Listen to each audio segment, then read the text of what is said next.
Ben voilà, il est là avec nous, notre député fédéral de Montmagny, Lillet, Kamouraska, Rivière-du-Loup.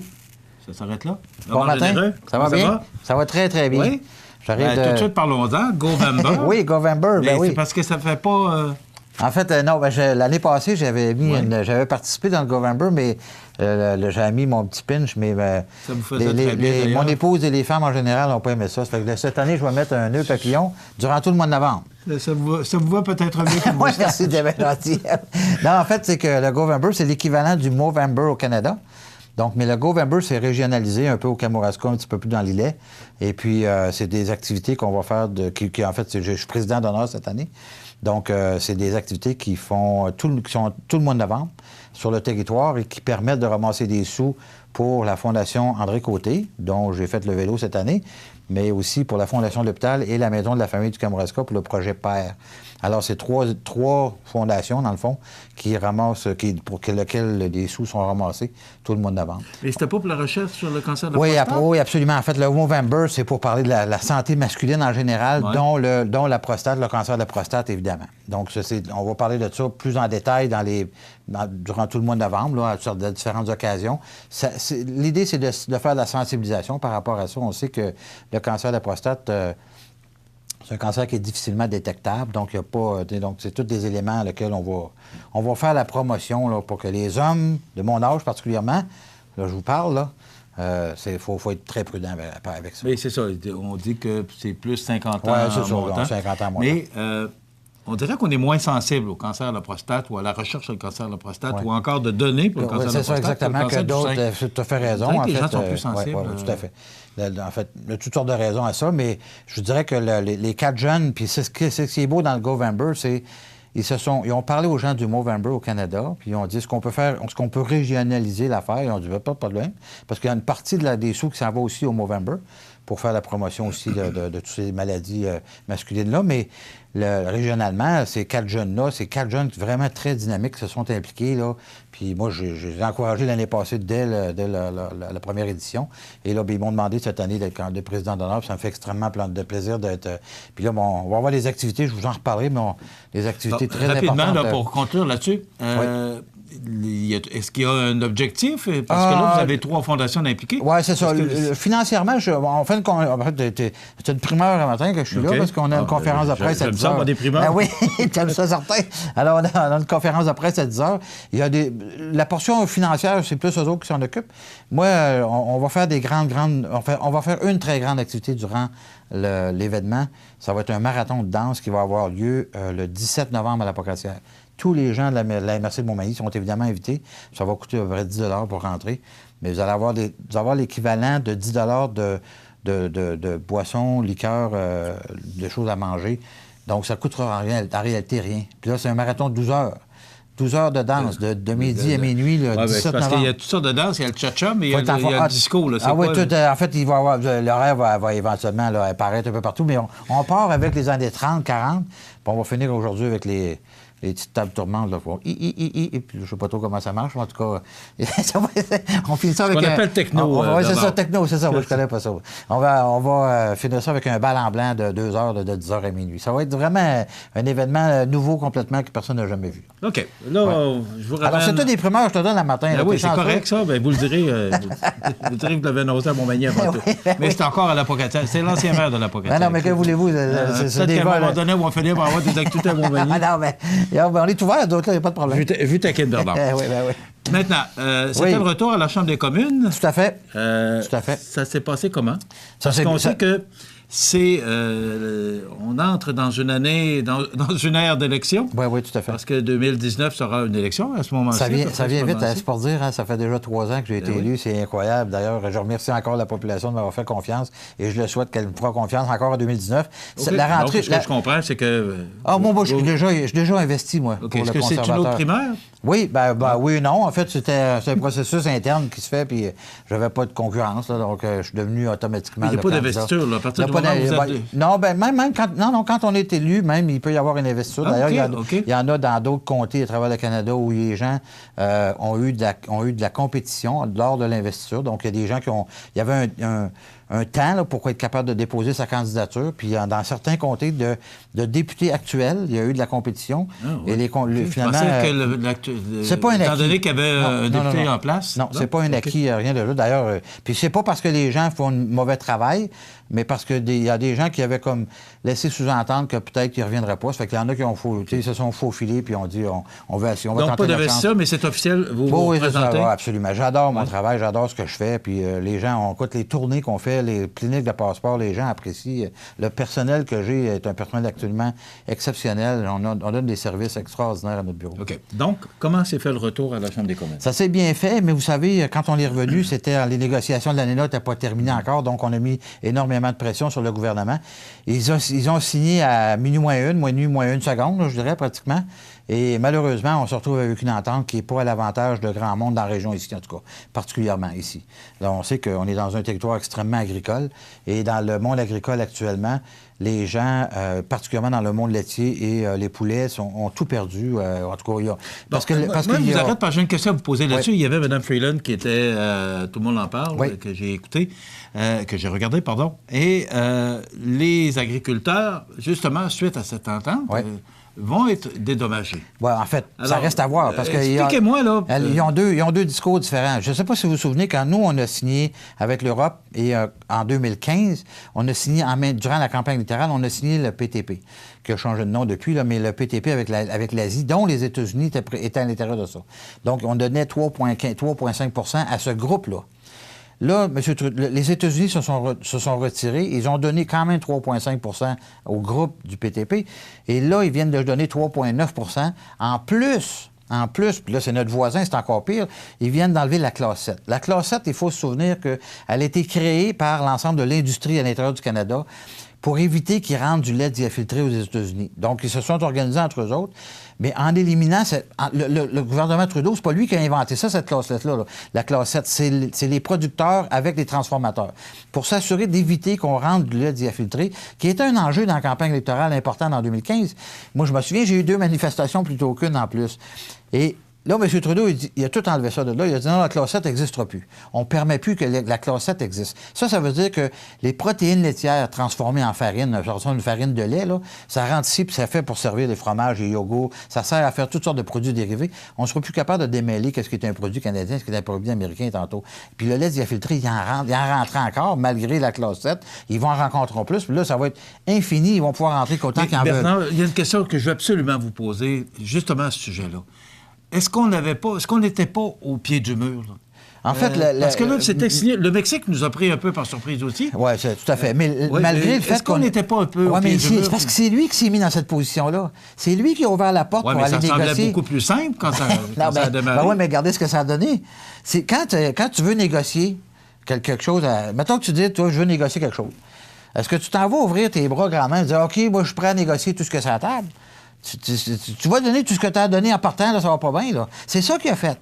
Mais si on ne signait pas l'entente, Bernard, il arrivait quoi? Il arrivait quoi? Il arrivait qu'il y avait déjà le Mexique dans l'entente actuelle de l'ALENA, il y avait une clause qui disait que si l'entente n'était pas renouvelée, on retournait en 1984.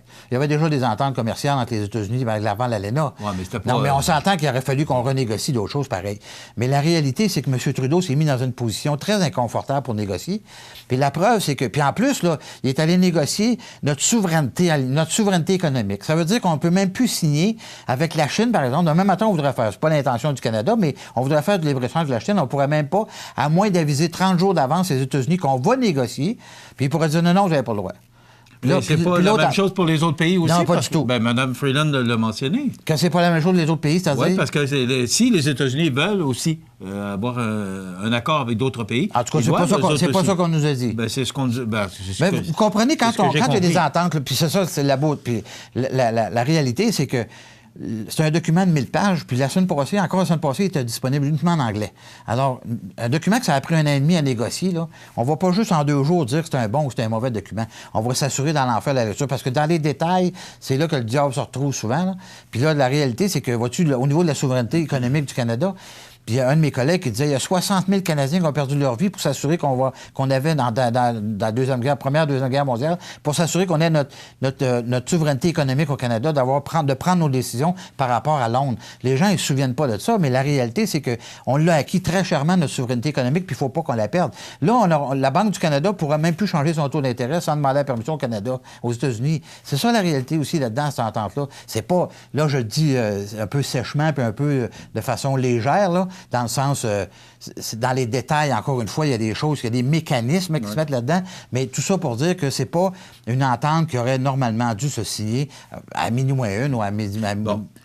Admettons qu'en 2019, que le gouvernement conservateur, que le Parti conservateur prend la tête du gouvernement. Il ne fait pas rien faire. Bien, écoute, je reviens sur... Est-ce qu'on peut faire marche arrière? Je reviens sur on ne peut pas faire marche arrière, c'est signé. Mais ce qu'on peut faire, par contre, c'est de renégocier des clauses à l'intérieur où on pourrait se mettre des réglementations autrement qui vont être différentes un peu. Mais ça va se négocier avec les États-Unis.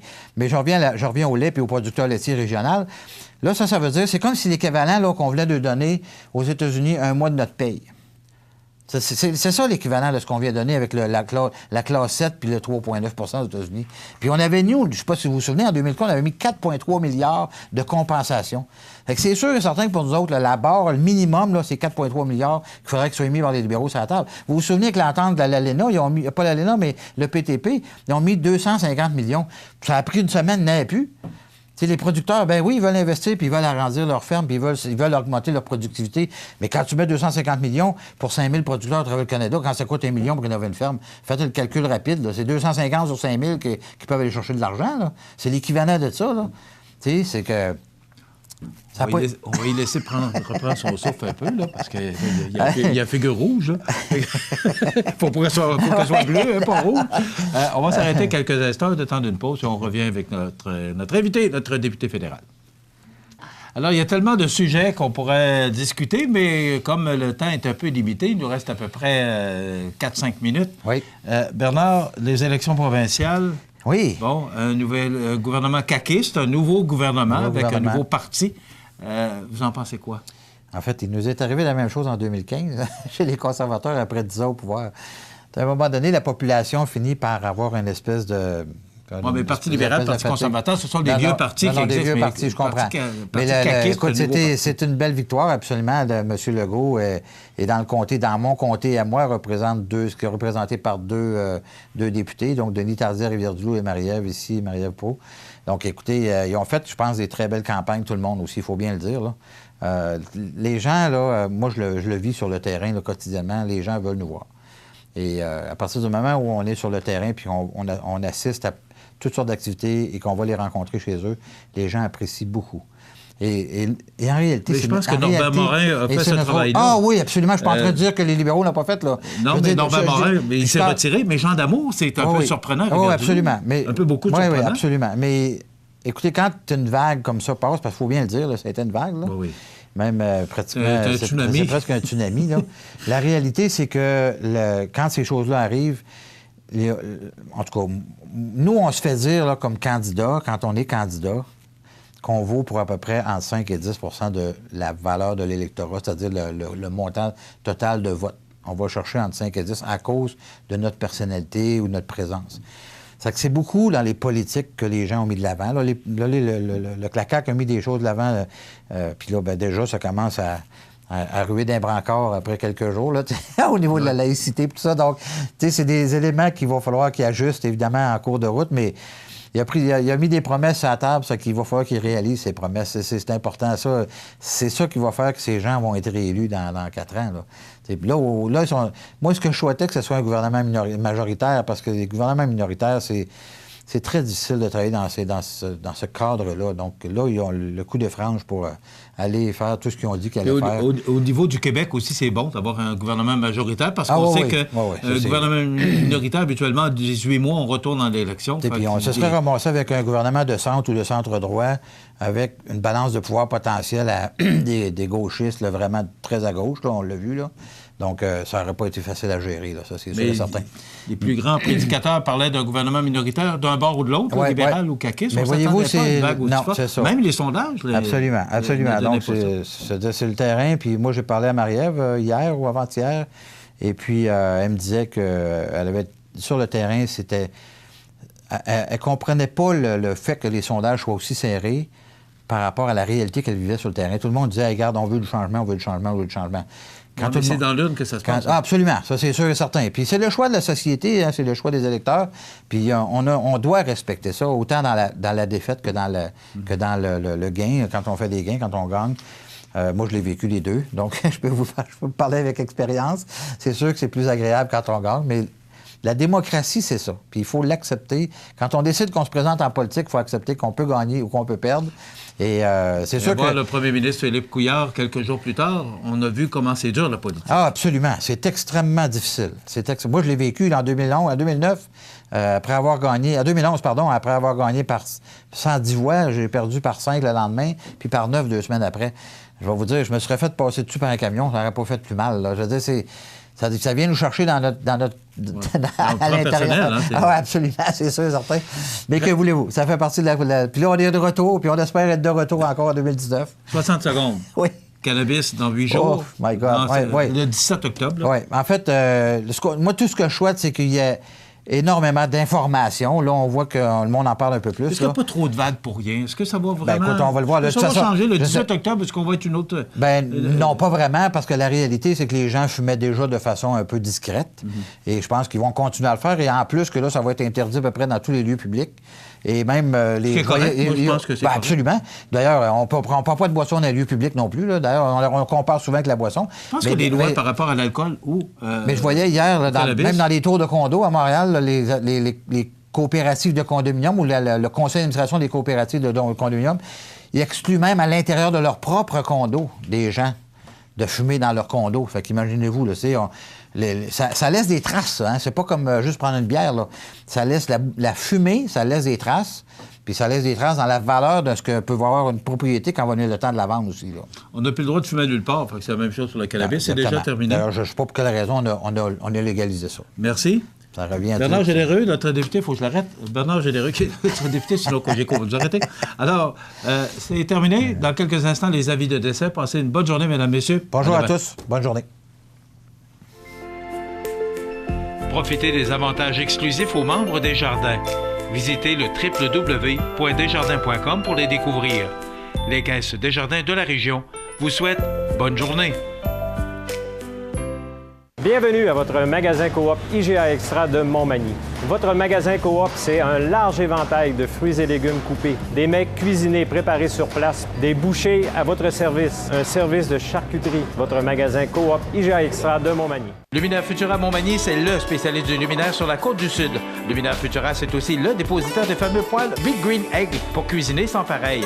Luminaire Futura peut aussi meubler vos patios avec un choix d'accessoires et des couleurs vraiment d'avant-garde. Luminaire Futura, 125 Tache Ouest, 288 73 35. La résidence funéraire Boulanger vous propose une gamme complète de services personnalisés afin de répondre à tous vos besoins en matière de funérailles. Nous vous fournissons des installations et des services innovants qui répondent aux besoins en évolution des familles d'aujourd'hui. Nous prenons soin de tout afin que vous puissiez vous concentrer sur ce qui est le plus important, votre famille, vos amis et vous-même. Salon funéraire complètement rénové pour votre plus grand confort, grand stationnement, facilité d'accès. La résidence funéraire Boulanger, pour bien faire dans la dignité. Le réseau de télévision CMA TV vous présente les avis de décès.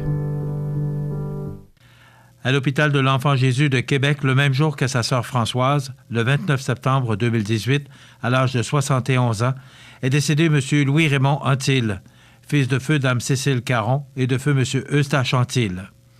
Originaire de Saint-Pamphile de Lillet, il demeurait à Saint-Jean-Port-Joli. Vos témoignages de sympathie peuvent se traduire par un don à l'organisme à but non lucratif Les Amis du Port-Joli, 111 avenue des Pionniers Est, Saint-Jean-Port-Joli, ou au Musée de la Mémoire vivante, 710 avenue de Gaspé-Ouest, Saint-Jean-Port-Joli. Des formulaires seront disponibles au salon. Les membres de sa famille vous accueilleront à la résidence funéraire de la Duranté et Fils, 4 du Roi-Ouest, Saint-Jean-Port-Joli, vendredi 12 octobre de 19 à 21 heures et samedi, jour des funérailles, à compter de 9 heures. Le service religieux sera célébré le samedi 13 octobre à 11 heures en l'église de Saint-Jean-Port-Joli. En tant qu'homme passionné de la mer et de la navigation, ses cendres seront déposées ultérieurement, selon son désir, au phare du Pilier de Pierre, situé en face de Saint-Jean-Port-Joli. La direction des funérailles a été confiée à la résidence funéraire de la Duranté et Fils de Cap-Saint-Ignace, Lillet, Saint-Jean-Port-Joli et Saint-Pamphile.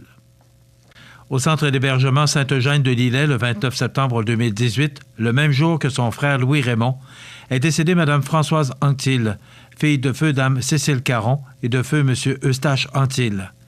Originaire de Saint-Pamphile de Lillet, elle demeurait à Saint-Jean-Port-Joli. De sincères remerciements sont adressés à l'ensemble du personnel du centre d'hébergement Sainte-Eugène, ainsi qu'à celui de l'hôpital de Montmagny pour leur présence et les excellents soins. Vos témoignages de sympathie peuvent se traduire par un don à la Fondation de services de santé de la MRC de Lillet, 430 rue Jean-Leclerc, Saint-Jean-Port-Joli, ou à la Fondation de l'hôpital de Montmagny, 350 boulevard Taché-Ouest. Des formulaires seront disponibles au salon. Les membres de sa famille vous accueilleront à la résidence funéraire de la Duranté et Fils, 4 du Roi-Ouest, Saint-Jean-Port-Joli, vendredi 12 octobre de 19 à 20 h et samedi, jour des funérailles, à compter de 9 h. Le service religieux sera célébré le samedi 13 octobre à 11 h en l'église de Saint-Jean-Port-Joli et de là au crématorium. Ces cendres seront déposées ultérieurement au cimetière paroissial Bellevue de Saint-Pamphile. La direction des funérailles a été confiée à la résidence funéraire de la Duranté et Fils de Cap-Saint-Ignace, Lillet, Saint-Jean-Port-Joli et Saint-Pamphile. À son domicile, le 16 septembre 2018, à l'âge de 59 ans, est décédé M. Daniel Normand. Selon ses volontés, il n'y aura pas de rencontre au salon funéraire ni de service religieux. Il a été confié à la maison funéraire Laurent Normand pour crémation. Ses cendres seront déposées ultérieurement au cimetière de Montmagny. La direction a été confiée à la maison funéraire Laurent Normand, 115 rue Saint-Louis, Montmagny. À la résidence Morneau, le 6 octobre 2018, à l'âge de 73 ans, est décédée Mme Colette Bernier, épouse de M. Réal Coulombe. Elle était la fille de feu M. Camille Bernier et de feu Dame Cécile Isabelle. Elle demeurait à Montmagny. La famille recevra les condoléances au mausolée de Montmagny, 312e rue, vendredi 12 octobre à compter de 13 h. Une courte prière aura lieu au mausolée à 15 h. Les cendres seront déposées au cimetière de Montmagny. La famille tient à remercier le personnel de la résidence Morneau pour les bons soins et leur dévouement, ainsi qu'aux propriétaires de l'établissement pour leur implication auprès de leurs résidents. La famille tient aussi à remercier les intervenants du CLSC de Montmagny pour leur soutien. Vos témoignages de sympathie peuvent se traduire par un don à la Société Alzheimer Chaudière-Appalaches. Des formulaires seront disponibles au mausolée. La direction a été confiée à la maison funéraire Laurent Normand, 115 rue Saint-Louis, Montmagny. Aux familles éprouvées, la direction et le personnel du réseau de télévision CMA-TV offrent leurs plus sincères condoléances. L'émission Bonjour Côte-du-Sud vous était présentée par Tardy Électronique, l'atelier de sol, voisin de Matelas Condor, 214 du Manoir S, Cap-Saint-Ignace, 246-3774.